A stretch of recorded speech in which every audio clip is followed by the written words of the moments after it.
جب خواجہ غریب نواز کے مجاہدات و ریاضات کی تکمیل ہو چکی تھی تو آپ کے مرشد خواجہ حضرت عثمان ہارونی نے حج کا عزم کیا اور خواجہ غریب نواز کو بھی اپنے ہمراہ لے لیا۔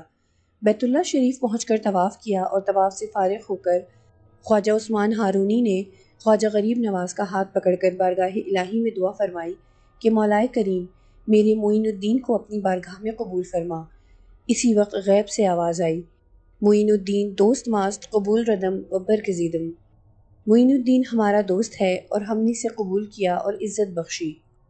حج بیت اللہ سے فارغ ہو کر خواجہ عثمان ہارونی اور غریب نواز مدینہ منورہ پہنچے اور سرکار دو عالم صلی اللہ علیہ وآلہ وسلم کے روضے پر حاضری دی۔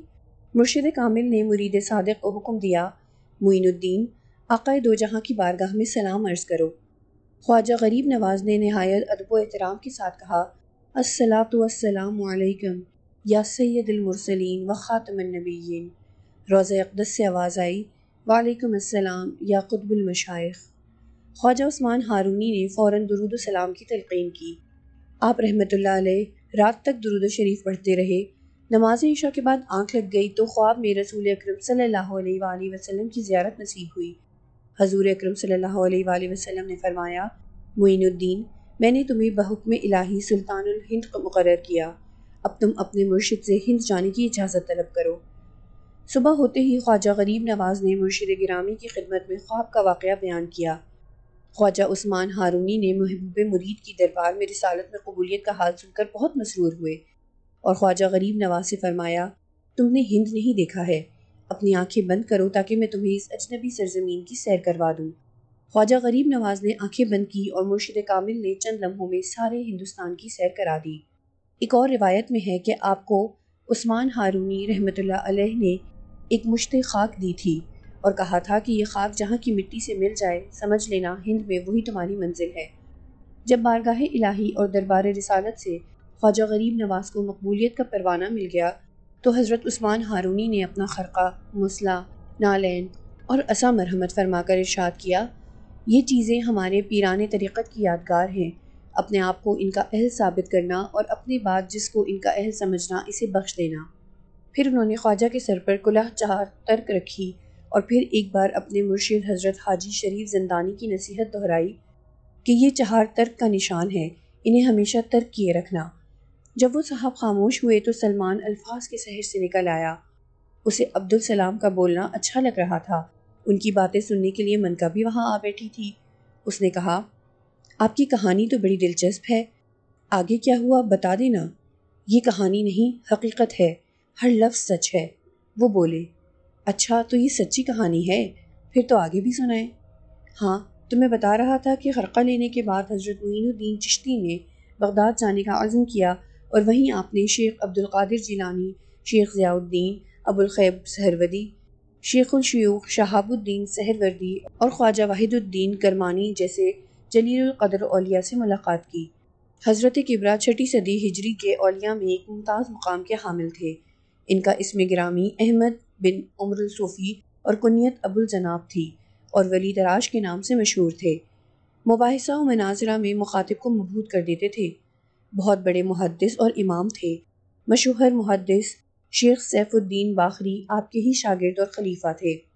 امام فخر الدین رازی بھی آپ سے بہت عقیدت رکھتے تھے۔ خواجہ غریب نواز ولی تراش رخصت ہو کر ہمدان پہنچے۔ ان دنوں ہمدان میں شیخ ابو یوسف ہمدانی کا نام گونج رہا تھا۔ شیخ ہمدانی سے بھی انہوں نے علم حاصل کیا، پھر تبریز پہنچے۔ تبریز میں حضرت شیخ ابی سعید کا قیام تھا۔ کہا جاتا ہے کہ شیخ ابو یوسف ہمدانی سے فیض حاصل کیا تھا اور ان سے تصوف کے کئی مسائل کو سمجھے تھے۔ حضرت شیخ جلال الدین جیسے سرآمد روزگار ولی اللہ نے آپ ہی سے خرقہ خلافت حاصل کیا تھا۔ حضرت ابو یوسف سے فیض حاصل کرنے کے بعد خواجہ غریب نواز کا سفر دوبارہ شروع ہو گیا اور آپ اصفہان پہنچے۔ یہاں شیخ محمود اصفہانی کے باطنی کمالات سے مستفیض ہوئے۔ اسی شہر میں آپ کی ملاقات خواجہ قطب الدین سے ہوئی اور اسی جگہ وہ آپ کے حلقہ ارادت میں داخل ہوئے۔ انہی دنوں آپ کا گزر علاقہ غور سے ہوا۔ شیخ شہاب الدین سہروردی اور شیخ عہد الدین کرمانی آپ کے ہمراہ تھے۔ تبھی ان کی نظر ایک نوجوان پر پڑی۔ وہ تیر کمان سے لیس تھا۔ اس نے رک کر نہایت ادب سے سلام کیا۔ آپ نے نام پوچھا تو اس نے بتایا، شہاب الدین۔ اس کے آگے بڑھ جانے پر آپ نے فرمایا، یہ نوجوان ایک دن دہلی کا بادشاہ بنے گا۔ تاریخ شاہد ہے کہ حضرت کی پیش گوئی سچ ثابت ہوئی۔ اصفہان کے بعد خواجہ غریب نواز نے استر آباد میں پڑاؤ ڈالا اور وہاں کے مشہور عالم شیخ ناصر الدین سے کسب و فیوز حاصل کیا، لیکن وہاں زیادہ عرصہ رکے نہیں اور ہرات پہنچے۔ ہرات میں آپ نے شیخ الاسلام امام عبد الانصاری کے مزار پر قیام کیا۔ کسی طرح وہاں کے لوگوں کو آپ کے کمالات باطنی کا علم ہو گیا اور وہ کثرت سے آپ کی خدمت میں حاضر ہونے لگے۔ اس سے آپ کے اذکار و اشغال میں خلل پڑا، چنانچہ ہرات سے عازم سبزوار ہو گئے۔ سبزوار میں آپ نے ایک باغ میں قیام کیا۔ یہ باغ نہایت سرسبز و شاداب تھا۔ حاکم سبزوار محمد یادگار نے یہاں اپنی خلوت گاہ بنا رکھی تھی۔ یہاں وہ شراب نوشی کرتا اور رنگ رلیاں مناتا تھا۔ باغ کے بیچوں بیچ شفاف پانی کی ایک نہر جاری تھی اور وسط میں ایک خوشنما حوض تھا۔ خواجہ غریب نواز رحمۃ اللہ علیہ نے اس حوض میں غسل فرمایا، نماز ادا کی اور پھر حوض کے کنارے عبادت الہی میں مشغول ہو گئے۔ حاکم سبزوار نہایت ظالم و جابر حکمران تھا۔ اس کے غلاموں نے جب حضرت کو باغ میں عبادت کرتے دیکھا تو منع کیا۔ حاکم کا خوف دلایا، مجبوراً آپ کو کہنا پڑا، درویش جہاں بیٹھ گیا بیٹھ گیا، اللہ تعالیٰ میرا محافظ ہے۔ اتنے میں حاکم سبزواری کی آمد کا اعلان ہوا۔ اس کے ملازموں نے حوض کے کنارے بیش بھا قالین بچھایا اور انہیں بھگانے کی فکر میں لگ گئے۔ سب اپنی کوشش میں مصروف تھے کہ حاکم سبزوار پہنچ گیا۔ اس نے لبِ حوض ایک گودڑی پوش کو بیٹھے دیکھا تو آگ بگولا ہو گیا۔ ابھی کچھ کہنا ہی چاہتا تھا کہ خواجہ غریب نواز نے نظر اٹھا کر اس کی طرف دیکھا، بس اتنا ہی کافی تھا۔ وہ اسی وقت زمین پر گر کر مرغ بسمل کی مانند تڑپنے لگا اور پھر بے ہوش ہو گیا۔ سارے لوگ حضرت کی منت سماجت کرنے لگے۔ تب حضرت اپنی جگہ سے اٹھے اور چلو میں پانی بھر کے حاکم کے چہرے پر چھینٹے مارے۔ وہ فوراً ہی اٹھ بیٹھا اور حضرت کے قدموں میں گر پڑا اور رو رو کر اپنے گناہوں پر پشیمانی کا اظہار کرنے لگا۔ پھر حضرت سے التجا کی کہ مجھے اپنی غلامی میں لے لیجئے۔ حضرت نے ایک برتن میں اسے تھوڑا سا پانی پلایا اور پھر اپنی بیعت سے مشرف فرمایا۔ محمد یادگار کی دنیا یکسر تبدیل ہو گئی تھی۔ اس نے اپنی ساری دولت خواجہ صاحب کی خدمت میں پیش کر دی۔ آپ نے دولت کو ٹھکرا کر کہا، یہ دولت تو نے ظلم و جور سے حاصل کی ہے، اسے اصل مالکوں کو لوٹا دے۔ محمد یادگار نے حکم کی تعمیل کی اور اپنے سارے لونڈی غلام بھی آزاد کر دیے اور خود خواجہ صاحب کی غلامی کرنے لگا۔ حضرت رحمت اللہ علیہ تھوڑے ہی عرصے میں اسے فیوز باطنی سے مالا مال کر دیا اور پھر اسے خرقہ خلافت عطا فرما کر حصار کے لیے چل پڑے۔ وہاں کچھ عرصے قیام کرنے کے بعد بلخ تشریف لے گئے اور شیخ احمد کی خانقاہ میں قیام فرمایا۔ بلخ میں حکیم مولانا ضیاء الدین جید عالم تھے جو فلسفے میں درجہ کمال رکھتے تھے۔ وہ علم باطنی کے منکر تھے اور تصوف کو ڈھونگ سمجھتے تھے۔ اپنے شاگردوں کو بھی وہ تصوف کے خلاف تعلیم دیتے تھے۔ ایک دن خواجہ غریب نواز بلخ کے قریب جنگل میں تشریف لے گئے اور ایک کلنگ کا شکار کر کے کباب بنانے لگے۔ اتفاق سے مولانا ضیاء الدین کا ادھر سے گزر ہوا۔ حضرت نے ازراہ تواضع کباب کا ایک ٹکڑا کھاتے ہی مولانا ضیاء الدین کی حالت متغیر ہو گئی اور ذہن سے تمام فلسفیانہ خیالات یکسر غائب ہو گئے۔ حضرت کے قدموں پر گر کر بیعت کے طالب ہوئے۔ بیعت حاصل کرنے کے بعد گھر آئے اور طب و فلسفے کی تمام کتابوں کو دریا برد کر دیا۔ ایک روایت کے مطابق خواجہ غریب نواز نے انہیں بھی خرقہ خلافت عطا کیا تھا۔ آپ نے بلخ میں زیادہ عرصہ قیام نہیں کیا اور غزنی کے لیے چل پڑے۔ غزنی میں آپ نے شیخ عبد الواحد سے کسب و فیاض حاصل کیا اور عازم ہند ہوئے۔ ہند میں آمد کے متعلق متضاد بیانات ملتے ہیں۔ تاریخ فرشتہ اور معین الارواح کے مطابق خواجہ غریب نواز 4 بار ہندوستان تشریف لائے۔ پہلی دفعہ محرم 561 ہجری اور آخری بار 588 ہجری میں، جبکہ سید العارفین کے مصنف کے بقول خواجہ غریب نواز 602 عیسوی میں ہندوستان تشریف لائے، مگر تبقیات ناصری منتخب التواریخ انڈیا آف اورنگزیب میں لکھا گیا ہے کہ حضرت معین الدین حسن شہاب الدین غوری کے لشکر کے ہمراہ 588 میں ہندوستان آئے اور اجمیر میں پرتھوی راج کے زوال کے بعد پہنچے، لیکن سیر الاولیاء مفتاح التواریخ اسرار الاولیاء اکبر نامہ تزک جہانگیری فوائد السالکین سیر القطاب اخبار الاخبار بایوگرافیکل ڈکشنری از ہنری جارج لین تذکرۃ الکرام ارمغان ہند بتاتے ہیں کہ حضرت معین الدین چشتی پرتھوی راج کے زوال سے پہلے ہند تشریف لائے، جبکہ تذکرہ حضرت خواجہ اجمیری میں طالب ہاشمی لکھتے ہیں کہ ہماری تحقیق کے مطابق سرزمین ہند کو پہلی بار خواجہ غریب نواز کے اقدام چھوڑنے کا اشرف 587 ہجری میں حاصل ہوا اور اس کے بعد حضرت ہند سے کبھی باہر تشریف نہیں لے گئے۔ پرتھوی راج کا ستارہ اقبال آپ کے ہی سامنے غروب ہوا۔ طالب ہاشمی کے بیان سے یہ ناچیز بھی متفق ہے، کیونکہ زیادہ تر کتابوں میں آپ کی ہند آمد کا سن 587 درج ہے۔ خواجہ نے ہند کے جس پہلے شہر میں قیام کیا تھا وہ شہر لاہور تھا۔ آپ یہاں 1.5-2 ماہ تک ٹھہرے تھے، پھر ملتان تشریف لے گئے اور وہاں قیام فرما کر ہندوؤں کی زبانیں سیکھیں۔ پھر وہاں سے دہلی تشریف لے گئے۔ اس وقت دہلی کا چپا چپا کفر و شرک میں ڈوبا ہوا تھا۔ ہندوؤں نے مسلمان درویشوں کو دیکھتے ہی انہیں ختم کر دینے کی ٹھانی اور ایک نوجوان کو تیار کیا کہ وہ آپ کو قتل کر دے۔ وہ چاقو لے کر نکل پڑا اور آپ کی مجلس میں پہنچا۔ وہ وار کرنے کی طاق میں بیٹھا تھا کہ آپ نے فرمایا، بھائی اپنا کام کر، جھجکتا کیوں ہے؟ آپ کے الفاظ خنجر بن کر اس نوجوان کے سینے میں پیوست ہو گئے اور آپ کے قدموں میں گر پڑا اور معافی مانگنے لگا۔ پھر اس نے اسلام قبول کر لیا۔ خواجہ غریب نواز کی تبلیغ نے دہلی کے ہزاروں ہندوؤں کو مشرف و اسلام کیا تھا۔ دہلی کے بعد آپ سونی پت، نارووال اور سمانہ بھی ٹھہرے۔ سمانہ کے ہندوؤں نے بھی آپ اور آپ کے ساتھیوں کو موت کے گھاٹ اتارنے کی سازش تیار کی۔ آپ کے ساتھیوں کو زہر ملا کھانا بھیجا، لیکن حضرت کو کشف کے ذریعے اس سازش کا علم ہو گیا اور آپ نے کھانا واپس کر دیا اور اجمیر کی جانب چل پڑے۔ ان دنوں اجمیر پر چوہان خاندان کی پرتھوی راج پتھورا کی حکومت تھی۔ کچھ ہی دنوں بعد یعنی 588 ہجری میں تھانیسر سے 14 میل دور تائن تراوڑی میں پرتھوی راج نے سلطان شہاب الدین محمد غوری کو شکست دی تھی۔ اس لیے ان کا حوصلہ بہت بلند تھا۔ وہ مسلمانوں کا سب سے بڑا دشمن تھا۔ ایسے کینہ پرور شخص کے پائے تخت میں ٹھہرنا معمولی بات نہ تھی۔ پھر بھی آپ اس علاقے میں جا پہنچے۔ اجمیر پہنچ کر خواجہ اور ان کے 40 ساتھیوں نے شہر سے باہر ایک میدان قیام کیا۔ اس میدان میں راجہ پرتھوی راج کے اونٹ چرا کرتے تھے۔ راجہ کے ملازمین کو اس میدان میں مسلمان درویشوں کا ٹھہرنا ناگوار گزرا اور انہوں نے حضرت کو بھگانے کی کوشش شروع کر دی۔ خواجہ غریب نواز رحمۃ اللہ علیہ نے کہا، بھائی یہ میدان کافی وسیع ہے، راجہ کے اونٹوں کو تکلیف نہ ہوگی، لیکن وہ بد زبان ملازمین کچھ سننے کو تیار نہ تھے۔ مجبوراً خواجہ اپنے ہمراہیوں کے ساتھ اٹھ گئے۔ جاتے جاتے آپ نے فرمایا، ٹھیک ہے، اگر تمہاری یہی خواہش ہے کہ یہاں اونٹ بیٹھیں تو یہی ہوگا، اور پھر آپ اناساگر کی جانب چل پڑے۔ ادھر میدان میں جو اونٹ بیٹھے تو بیٹھے ہی رہ گئے۔ ساربانوں نے تمام حربے آزما لیے لیکن وہ اٹھ نہ سکے۔ اب ان شتربانوں کو احساس ہوا کہ یہ انہی بزرگ کی بد دعا کا نتیجہ ہے۔ وہ بھاگتے ہوئے حضرت کی خدمت میں آئے اور اپنے کیے کی معافی طلب کرنے لگے۔ خواجہ صاحب وہاں رحمت کا پرتو بن کر پہنچے تھے۔ انہوں نے دعا کرنے میں دیر نہ کی اور دعا کے لیے ہاتھ اٹھا دیے۔ ادھر ان کے ہاتھ اٹھے، ادھر اونٹوں نے اٹھنا شروع کر دیا۔ اناساگر جہاں ہر طرف بتوں سے سجے ہوئے مندر تھے، انہی مندروں کے درمیان بیٹھ کر خواجہ معین الدین نے تبلیغ دین شروع کر دی۔ دیکھتے ہی دیکھتے بہت سارے ہندو کفر کا راستہ ترک کر کے راہ حق پر آ گئے۔ کیا حضرت جی جادو بھی جانتے تھے؟ منکا نے پوچھا۔ لا حول ولا قوت الا باللہ، بے وقوف لڑکی، اسلام میں جادو حرام ہے۔ یہ تو ان کی روحانی قوت تھی، وہ اللہ والے تھے، جو چاہتے ہو جاتا تھا۔ بابا نے سخت لہجے میں جواب دیا تو منکا سہم گئی۔ سلمان نے سر جھکا لیا۔ وہ سمجھ رہا تھا کہ اللہ والوں کے پاس کتنی قوت ہوتی ہے۔ اس نے کہا، بابا آپ اس کی باتوں پر توجہ نہ دیں، جو سنا رہے ہیں سناتے رہیں۔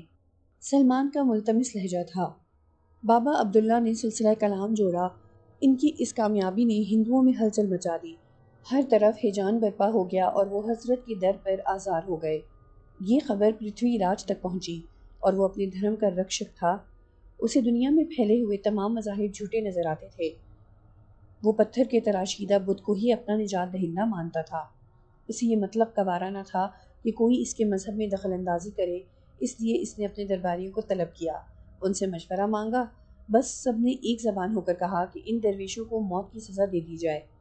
کسی طرح یہ بات اندر محل تک پہنچ گئی۔ راجہ کی بیوی سنجوگتا پریشان ہو اٹھی۔ اسے اپنی ساس کی پیشگوئی یاد آ گئی۔ راجہ پرتھوی راج چوہان کی ماں اپنے وقت کی بہت بڑی کاہنہ تھی۔ اسے علم نجوم پر مکمل دسترس حاصل تھی۔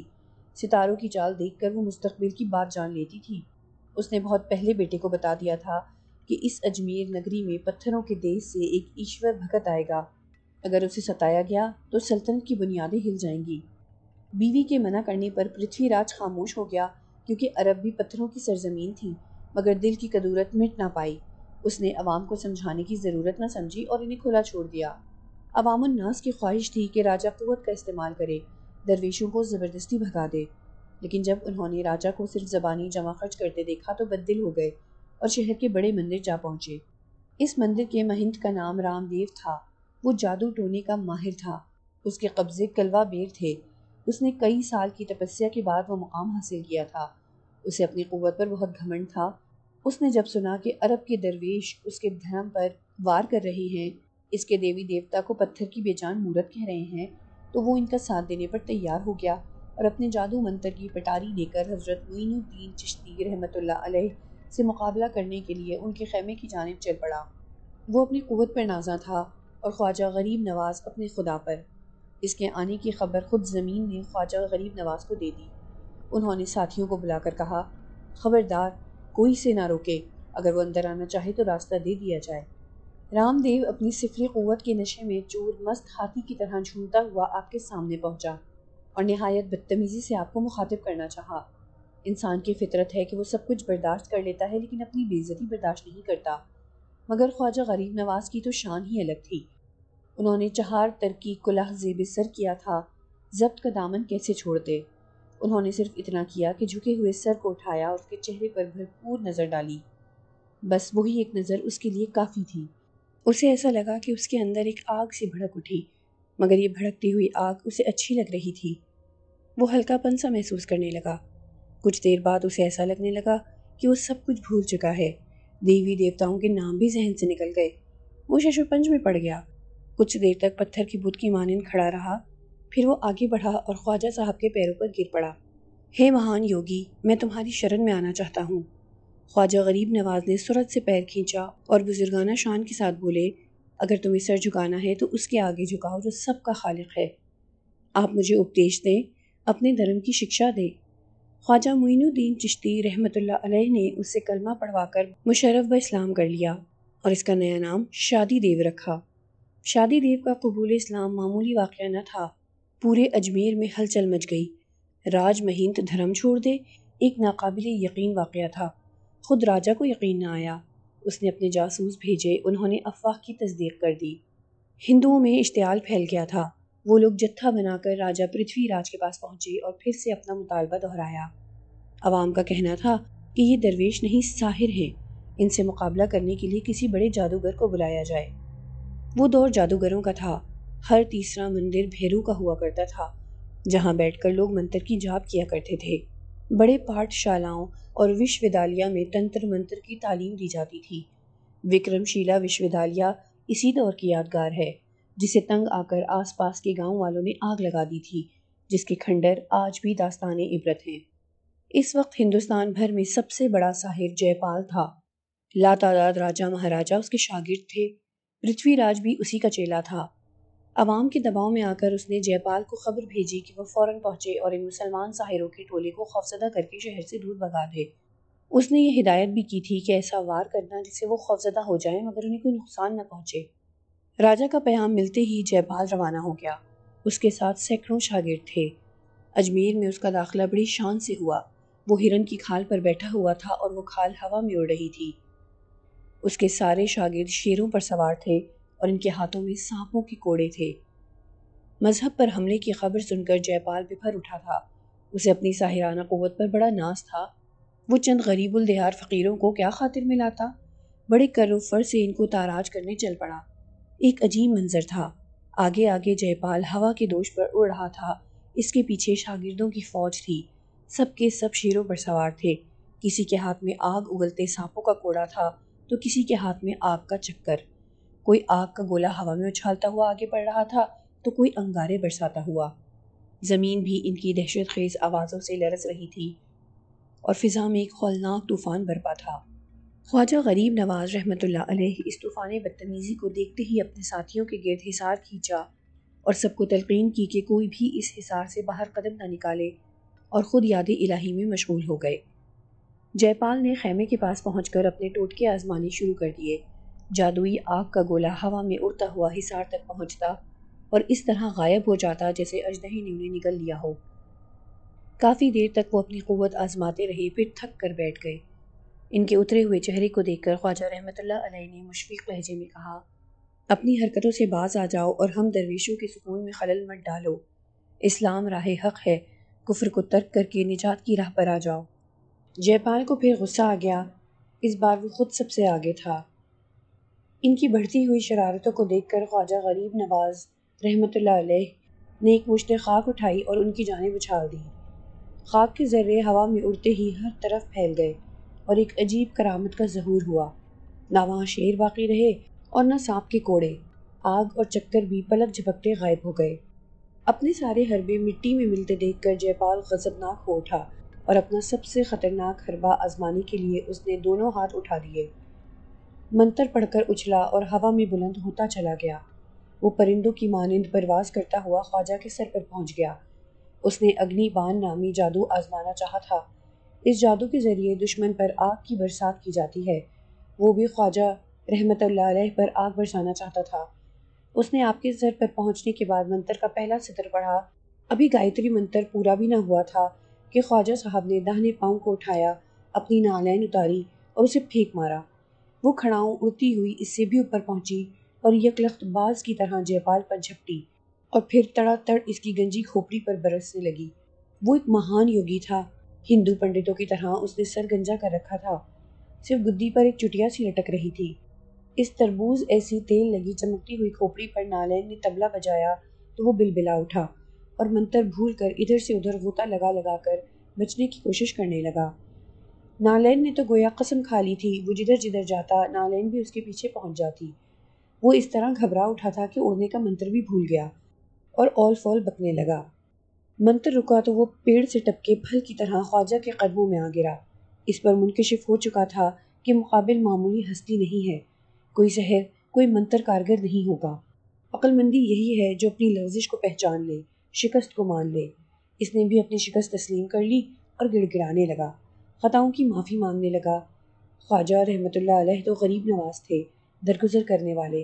انہوں نے فوراً اسے اٹھایا اور اپنے سینے سے لگا لیا۔ جے پال اسی وقت مشرف اسلام ہو گیا۔ دین حق پر آنے کے ساتھ اس نے آپ کی بیعت کر لی اور حلقہ ارادت میں داخل ہو گیا۔ جے پال کفرانہ لفظ تھا، اس لیے خواجہ نے اس کا نام بدل دیا۔ اس کا اسلامی نام عبداللہ رکھا گیا۔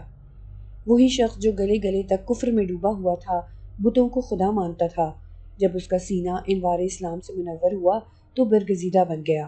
چلے کاٹے، روزے رکھے، ساری رات عبادت میں گزاری اور پھر درجہ ولایت پر پہنچ گیا۔ اس کی قابلیت، مجاہدات اور ریاضات دیکھ کر خواجہ نے بھی اس پر خاص توجہ دی، اسلامی علوم پر دسترس بہم پہنچائی اور ایک دن وہ بھی آیا کہ آپ نے اسے خرقہ خلافت عطا کر دیا۔ خواجہ کے خلفاء میں جس عبداللہ بیابانی کا نام پایا جاتا ہے وہ یہی عبداللہ یعنی سابق جے پال جوگی ہے۔ جے پال جوگی کا مشرف اسلام ہو جانا ایک ایسی خبر تھی کہ جس نے بھی سنی حیرت زدہ ہو گیا۔ پورے شہر میں کھلبلی مچ گئی۔ ہر عقلمند نے سمجھ لیا کہ اسلام ہی سچا مذہب ہے، اس میں وہ قوت ہے جو ہر ایک کو مسخر کر لیتی ہے۔ لوگ اپنے اپنے گھروں سے نکل پڑے اور خواجہ سے اسلامی تعلیمات سیکھ کر بیعت کرنے لگے۔ دیکھتے ہی دیکھتے کئی 100 گھرانے مسلمان ہو گئے۔ یہ بات پنڈتوں پجاریوں کو بری لگی، انہیں اپنی روزی روٹی خطرے میں نظر آئی اور انہوں نے سازش کے ذریعے آپ کو ہلاک کرنا چاہا۔ وہ لوگ طاق میں تھے کہ انہیں خبر ملی کہ راجہ کا ایک ہاتھی پاگل ہو گیا ہے۔ انہوں نے ایک ہاتھی کو خوفزدہ کر کے خواجہ غریب نواز کے مسکن کی جانب ہانک دیا۔ جیسے ہی ہاتھی حضرت کے نزدیک پہنچا، آپ نے ایک مٹھی خاک اٹھائی اور ہاتھی کی جانب اچھال دی۔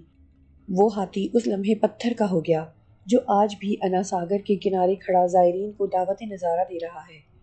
اس ناکامی پر وہ سب جھلا گئے اور پرتھوی راج پر جا کر غصہ اتارنے لگے کہ تمہارے پاس طاقت ہے، تم طاقت کا استعمال کیوں نہیں کرتے؟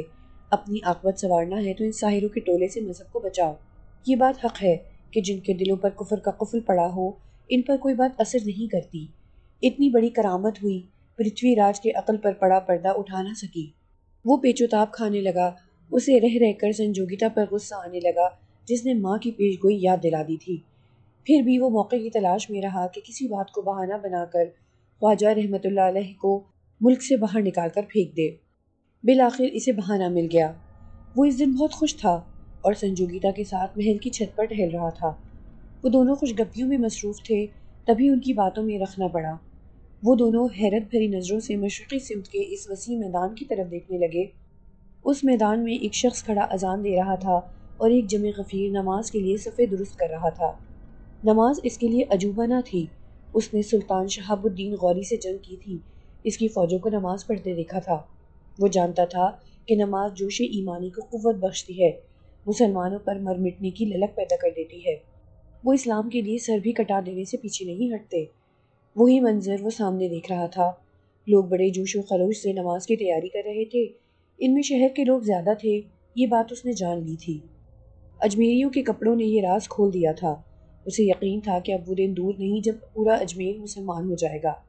سنجوگیتا، میں اس طوفان کو روکوں گا۔ سوامی، آپ کس طوفان کی بات کر رہے ہیں؟ سنجوگیتا نے شوہر سے پوچھا۔ اسلام کے طوفان کو۔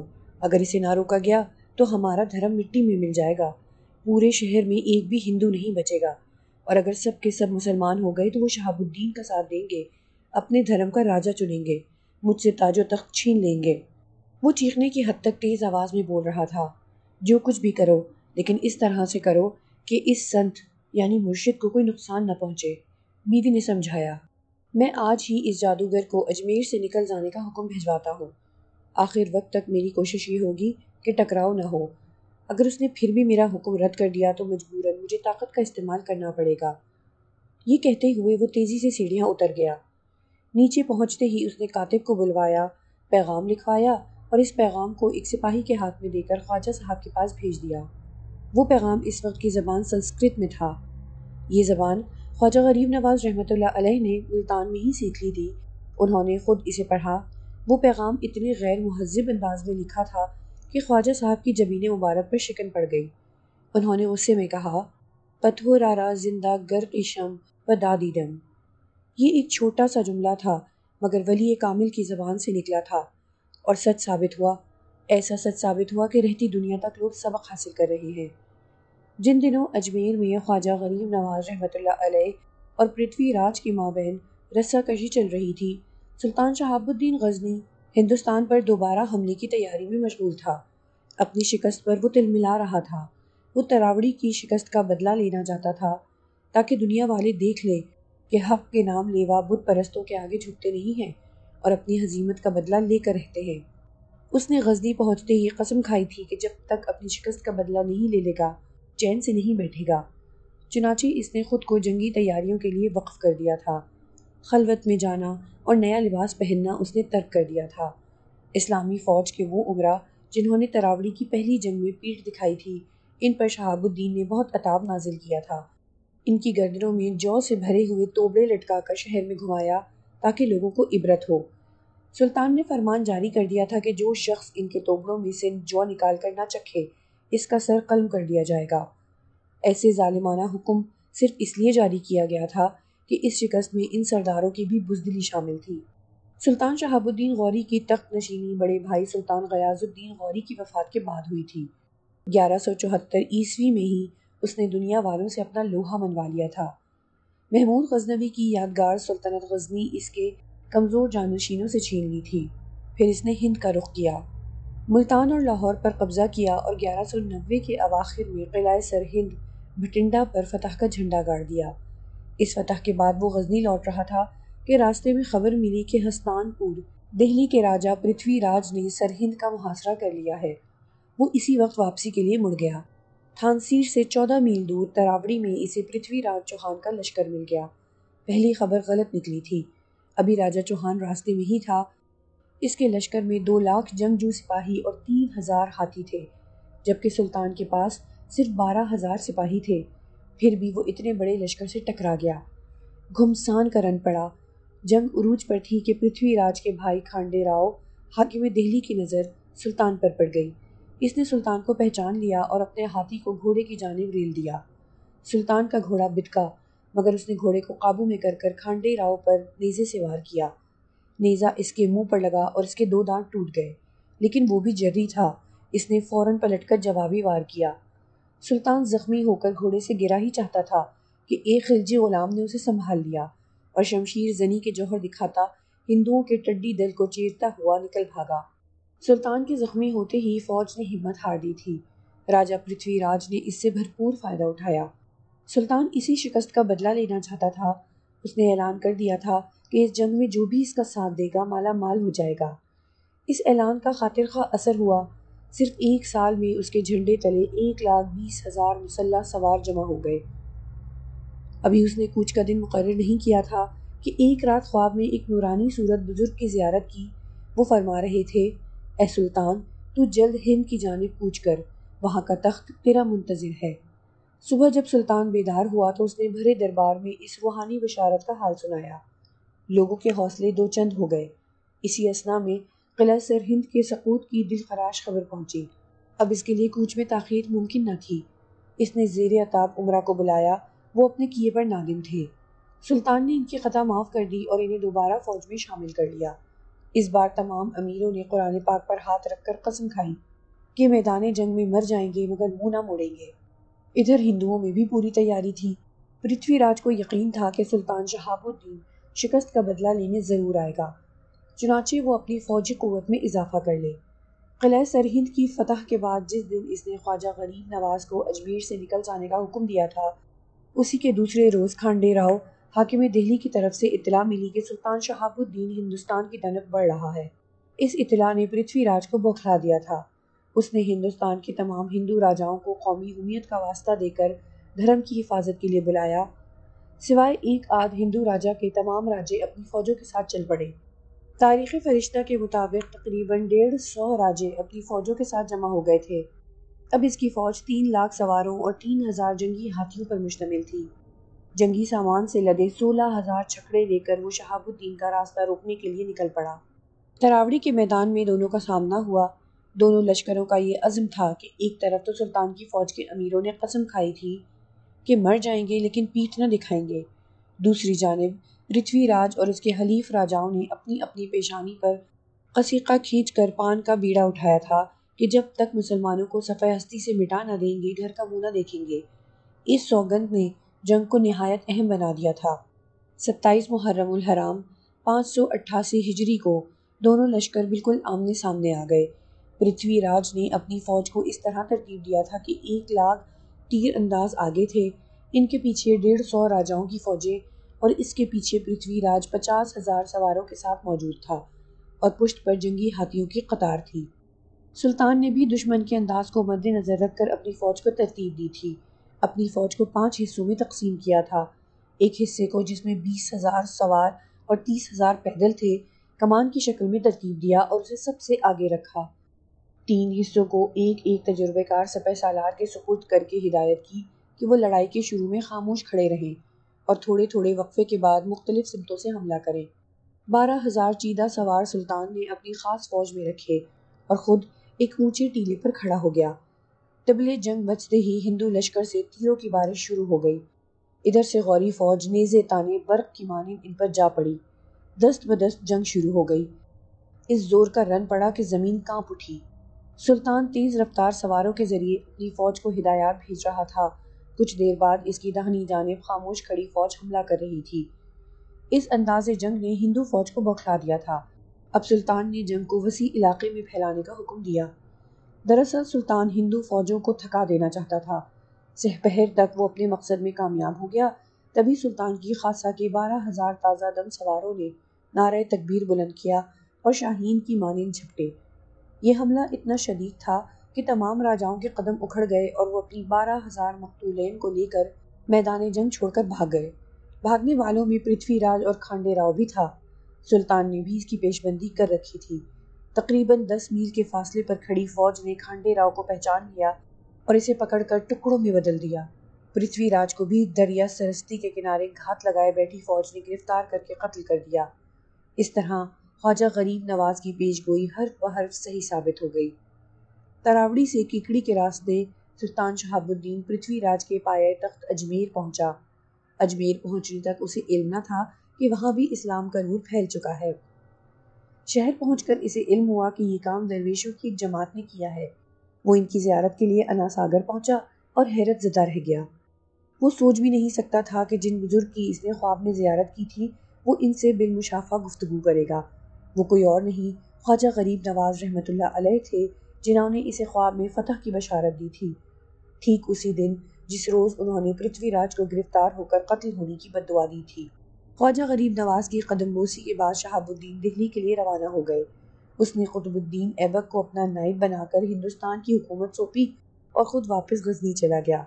بابا عبداللہ نے اپنی بات ختم کر کے سلمان کی طرف دیکھا اور پھر بولے، میری اس طویل تقریر کا مقصد یہ تھا کہ تو سمجھ سکے کہ سب سے قوی اللہ ہے، وہی مالک کل ہے۔ فاقیہ کی ذات ایک سراب تھی اور کچھ نہیں۔ بابا، فاقیہ تو خیر قصہ پارینہ بن گئی، مگر اس بدذات کا کیا کیا جائے جو میرے ساتھ لگ کر یہاں تک چلی آئی ہے؟ کون؟ بابا نے مسکرا کر پوچھا۔ بابا، مجھ پر کیا گزری یہ آپ اپنے کشف سے جان گئے ہوں گے، اس لیے میں اس عورت سے نفرت کرنے لگا ہوں۔ مگر یہ عورت معصوم ہے، بدروح نہیں۔ بابا ہنس کر بولے، بابا، جب سے یہ ملی ہے تبھی سے میں اس خونی بلی کو دیکھ رہا ہوں، اسی لیے تو مجھے شک ہونے لگا ہے کہ یہی وہ بدروح ہے جو مجھے جنگل والے کھنڈر میں ملی تھی۔ بیٹے، بدروح اگر قریب ہو تو ایک ناگوار سی بو پہلی رہتی ہے۔ یہ سچ ہے کہ وہ بدروح تمہارے ساتھ یہاں تک آئی ہے، لیکن یہ لڑکی بدروح نہیں ہے۔ بابا نے شفقت بھرے لہجے میں کہا، ویسے میں بھی ذائچہ بنا کر معلوم کرتا ہوں کہ وہ بدروح کس مقصد سے اتنی دور آئی ہے۔ بابا جی کو دیکھ کر منکا باہر چلی گئی تھی۔ بابا نے قلم سے کاغذ پر آڑی ترچی لکیریں ڈالنا شروع کر دی۔ کافی دیر کی دماغ سوزی کے بعد انہوں نے اپنا سر اٹھایا، سلمان کے چہرے کا جائزہ لیا اور پھر بولے، بیٹے، کھنڈر میں جو بدروح تمہیں ملی تھی اسے کسی اللہ والے نے وہیں مقید کر رکھا تھا۔ جب تم اس کھنڈر میں پہنچے تو وہ حصار ٹوٹ گیا۔ اس حصار کو تمہارے بازو پر بندھے جوشن کبیر کے تعویذ نے توڑا۔ جوشن کبیر ہر قسم کے حصار کو توڑ دیتا ہے۔ انجانے میں تم نے جو غلطی کر ڈالی تھی اسی کی یہ سزا ہے کہ وہ تمہارے ساتھ ساتھ ہے۔ جس دن تم اپنے بازو سے تعویذ اتار دو گے اسی دن وہ تمہیں بھی مار دے گی۔ اسے 100 انسانوں کا خون پینا ہے تاکہ وہ اپنا جاپ مکمل کر سکے۔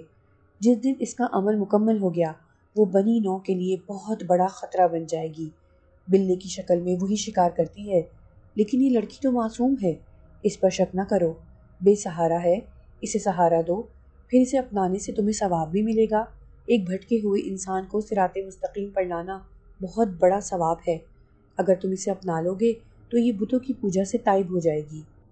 بابا، یہ تو بات کا مسئلہ ہے، پہلے یہ بتائیں کہ اس بدروح سے نجات کیسے ملے گی؟ بیٹے، اسی لیے تو میں آیا ہوں، اس کا شکار تمہارے ہی ذریعے ممکن ہے، اسی لیے اس روز میں نے تمہیں روک لیا تھا۔ صوفیاء کرام نے اپنے اپنے علاقے مخصوص کر لیے ہیں، میں صوفیوں کے قدموں کی دھول ان کی برابری کا دعویٰ تو نہیں کر سکتا، ہاں ان سے التجا کر سکتا ہوں۔ میری تمنا تھی کہ مجھے یہ علاقہ مل جائے اور مل گیا۔ یہ علاقہ میرا ہے، میں اپنے علاقے میں کسی گندی روح کو برداشت نہیں کر سکتا۔ جب سے مجھے اس بدروح کی موجودگی کا علم ہوا ہے میں اس بدذات کو ڈھونڈ رہا ہوں۔ وہ تھوڑی دیر کے لیے سامنے آتی ہے پھر غائب ہو جاتی ہے، آج میں اسے بلا کر ہی دم لوں گا۔ یہ کہہ کر انہوں نے جیب سے بٹوا نکالا، اس بٹوے سے انہوں نے کالے رنگ کے کچھ دانے نکالے اور ان دانوں کو ہوا میں اچھال دیا۔ وہ دانے گئے کہاں؟ سلمان اسی پر غور کر رہا تھا کہ کمرے کے کونے میں رکھے ٹین کے بکس کا ڈھکن کھل گیا اور اس میں رکھا نافہ باہر نکل آیا۔ حیرت انگیز بات تھی کہ وہ نافہ اسے رحیم کے نانا علی نے بطور تحفہ دیا تھا۔ مشک بھرا نافہ کسی زندہ مچھلی کی طرح تڑپ رہا تھا اور اس کے گرد کالے دانے چمٹے ہوئے تھے۔ اوہ، تو یہ مجھے دھوکہ دینے کے لیے نافہ میں چھپی بیٹھی ہے۔ میں کہوں کہ آخر اس کی بدبو مجھے اتنی ہلکی محسوس کیوں ہو رہی ہے؟ بابا نے مسکرا کر کہا، پھر زیر لب کچھ پڑھنے لگے۔ کچھ دیر بعد انہوں نے پھر پھونک ماری۔ بعض باتیں ایسی ہوتی ہیں کہ انہیں عقل تسلیم نہیں کرتی۔ اگر وہ واقعی سلمان کی آنکھوں کے سامنے رونما نہ ہوتا تو وہ بھی اسے تسلیم نہ کرتا۔ اس نے دیکھا کہ پھونک مارتے ہی اس نافہ میں آگ لگ گئی اور اس نافہ سے اچھل کر کوئی باہر آئی، پھر دیکھتے ہی دیکھتے وہ بڑی ہونے لگی۔ لمحے بھر میں وہ انتہائی خوفناک شکل کی عورت بن گئی تھی۔ عورت اپنے جسم کو خود ہی نوچتے ہوئے منمناتی ہوئی آواز میں بول رہی تھی، جل گئی رے، اوے مولوی کے بچے، تو نے یہ کیا کر ڈالا، بجھا دے آگ۔ بابا نے پھر کچھ پڑھ کر اس پر پھونک ماری، وہ تیورا کر گری اور پھر اس کے جسم سے شعلے بلند ہونے لگے۔ دیکھتے ہی دیکھتے وہ راکھ میں تبدیل ہو گئی۔ اس راکھ کو بابا جی نے اپنے کشکول میں بھر لیا، پھر بولے، یاد ہے تجھے فاقیہ نے ایک تحفہ دیا تھا جو اس کا نہیں تھا؟ ایک برگزیدہ بندے نے اسے اپنے نوری علم سے حاصل کیا تھا، مگر ہر زیرو کی طرح اسے بھی فنا ہونا تھا، وہ ایک دن مر گیا۔ مجھے نہیں پتا کون مر گیا۔ سلمان جو بابا کی باتوں کے اثر میں تھا جلدی سے بولا، ابھی میں نے اس کے بارے میں بتایا کہاں ہے؟ وہ بھی بام کا رہنے والا تھا۔ جس وقت وہ آخری ہچکی دے رہا تھا فاقیہ وہاں سے گزر رہی تھی۔ اس ویرانے میں کوئی تھا نہیں، اس نے انسانی جسم میں خود کو ظاہر کیا اور گاؤں سے لوگوں کو بلا لائی۔ لوگ کفن دفن میں لگ گئے اور اس نے اس بندے کی انگوٹھی پر قبضہ کر لیا۔ وہی انگوٹھی اس نے تمہیں دی تھی جس سے تم اپنی جائز خواہش پوری کرتے تھے، وہ بھی اس نے اس لیے دیا تھا کہ اس کے پاس وہ انگوٹھی رہتی نہیں۔ اس انگوٹھی کی خاصیت ہی یہ ہے کہ اس سے حاصل کردہ رقم صرف نیک مقصد کے لیے ہی خرچ کی جا سکتی ہے، اور وہ ایسا کر نہیں سکتی تھی، اس لیے اس نے وہ انگوٹھی تمہیں دے دی تھی۔ تم نے بھی جس دن اس انگوٹھی کے پیسوں کو گناہ کے کام میں لگایا، اسی دن وہ غائب ہو گئی۔ اب وہ مجھے کسی نے دی ہے کہ تمہیں دے دوں، مگر اس شرط کے ساتھ کہ جس دن تم نے غلط کام لیا یہ پھر غائب ہو جائے گی۔ اتنا کہہ کر وہ جانے کے لیے مڑے، لیکن دروازے پر پہنچ کر رک کر بولے، بیٹے، میرے مشورے پر عمل کرنا، منکا کو اپنا لینا۔ سلمان اس طرح مسحور تھا کہ انہیں روک بھی نہ سکا۔ بعد میں سلمان نے انہیں بہت ڈھونڈا، مزار پر بھی گیا مگر وہ کہیں نہ ملے۔ یہ انہی کا حکم تھا، اس لیے سلمان نے منکا کو جامع مسجد کے پیش امام قاری عبداللہ کے ہاتھوں پر مشرف باسلام کرایا، پھر اس سے نکاح کر لیا۔ اب اس سے کسی تنگی کا بھی سامنا نہ تھا۔ اس کی پرانی مددگار انگوٹھی اسے مل چکی تھی، وہ جب چاہتا اپنی ضرورت کے مطابق تومان منگا لیتا۔ زندگی ہنسی خوشی گزر رہی تھی۔ زندگی ایک ڈگر پر آئی تو اسے اپنی امی اور بہن کی یاد ستانے لگی کہ پتہ نہیں وہ لوگ کس حال میں ہوں گی۔ اب فاقیہ کا تو سہارا تھا نہیں کہ وہ ایک پل میں ان لوگوں کو تلاش کر لیتا، اب اسے عام انسانوں کی طرح وقت کے ساتھ انہیں تلاش کرنا تھا۔ بندر عباس سے بام کوئی پڑوس میں تو تھا نہیں، کئی دن کی مسافت پر تھا۔ اس نے اس کا ایک آسان حل یہ نکالا کہ ایک شخص کو راضی کیا کہ وہ خاموشی سے جا کر حال احوال لے آئے۔ میسم تابانی نامی اس شخص کو اس نے آنے جانے کے علاوہ 1000 تومان دیا تھا، جو اس وقت کے حساب سے بہت بڑی رقم تھی۔ وہ اسی روز روانہ ہو گیا تھا اور اس نے 5ویں دن آ کر پوری خبر دے دی۔ اس نے بتایا کہ اس کے والد اور ماموں کا انتقال ہو چکا ہے اور اس کی ماں اپنی بیٹی کے ساتھ بہت قسم پرسی کی زندگی گزار رہی ہے۔ خبر سنتے ہی وہ اسی دن بام کے لیے روانہ ہو گیا۔ وہ شہر اس کے لیے جیل سے کم نہ تھا، وہاں اس نے کئی کارنامے انجام دیے تھے، مگر وہاں گئے بغیر کوئی چارہ نہ تھا کہ اس کے قصبے تک جانے کے لیے وہاں سے ہو کر ہی جایا جا سکتا تھا۔ سلمان شام کے وقت بام کے اتوباز ڈیپو بس سٹاپ پر اترا۔ اس وقت بھی بھیڑ بھاڑ عروج پر تھی، خوب رونق تھی۔ وہ سیدھا ویٹنگ روم میں جا بیٹھا، اس کے قصبے کی طرف آنے والی بس ابھی تک نہیں آئی تھی۔ وہ وہاں بیٹھا ابھی ادھر ادھر ہی دیکھ رہا تھا کہ اس کا دل اچھل کر حلق میں آ گیا۔ شیریں کا ایک محلے دار ادھر ہی چلا آ رہا تھا، اگر اس کی نظر اس پر پڑ جاتی تو وہ اسے پہچان لیتا اور خواہ مخواہ کی پیچیدگی ہو جاتی۔ وہ دل ہی دل میں دعا مانگ رہا تھا کہ وہ اس طرف نہ آئے، مگر وہ تو سیدھا ادھر ہی بڑھتا چلا آ رہا تھا۔ سلمان نے چاہا کہ وہ اٹھ کر کسی اور طرف چلا جائے، مگر اب وقت گزر چکا تھا۔ مجبوراً وہ اپنی جگہ نظریں جھکائے بیٹھا رہا۔ تبھی اسے احساس ہوا کہ اس کے برابر میں کوئی آ کر بیٹھا ہے۔ اس نے کنکھیوں سے اسے دیکھا، وہ وہی تھا۔ اس نے اچٹتی ہوئی نظر اس پر ڈالی اور سامنے کی طرف دیکھنے لگا۔ اب اسے یاد آیا کہ فاقیہ نے کہا تھا کہ میں نے سب کی نظروں پر پردہ ڈال دیا ہے، اس لیے تمہیں کوئی بھی پہچان نہیں پائے گا اور سب شیریں کا گمشدہ بھائی سمجھیں گے۔ اس خیال کے آتے ہی اس نے گہری سانس لی اور اٹھ گیا۔ کیونکہ بس آ چکی تھی، وہ ٹکٹ لے کر اندر جا بیٹھا۔ یہ آدھے گھنٹے کا سفر فوراً ختم ہو گیا۔ وہ خیالوں میں اس طرح ڈوبا ہوا تھا کہ اسے سفر کٹنے کا احساس ہی نہ رہا تھا۔ بس رکی تب وہ چونکا۔ جب وہ بس سے اترا تو اسے سب کچھ نیا نیا سا لگا۔ سڑکیں وہی تھیں، مکان اور دکانیں بھی ویسی ہی تھیں، مگر دل میں تغیر تھا، اس لیے سب کچھ بدلا بدلا سا لگ رہا تھا۔ وہ چھوٹے چھوٹے قدم اٹھاتا اپنے گھر کی طرف چڑھتا جا رہا تھا۔ اس نے سوچ لیا تھا کہ اگر مومانی نے اپنے بھائی کے قتل کی بات اٹھائی تو وہ بھرپور انداز میں اپنا دفاع کرے گا۔ اب وہ پہلی سی بات تو رہی نہیں تھی، اگر ضرورت پڑی تو مار پیٹ سے بھی دریغ نہیں کرے گا۔ کچھ بھی ہو وہ اپنی ماں بہن کو ساتھ لے کر ہی آئے گا۔ جب وہ اپنے گھر کے دروازے پر پہنچا تو وہ بند تھا۔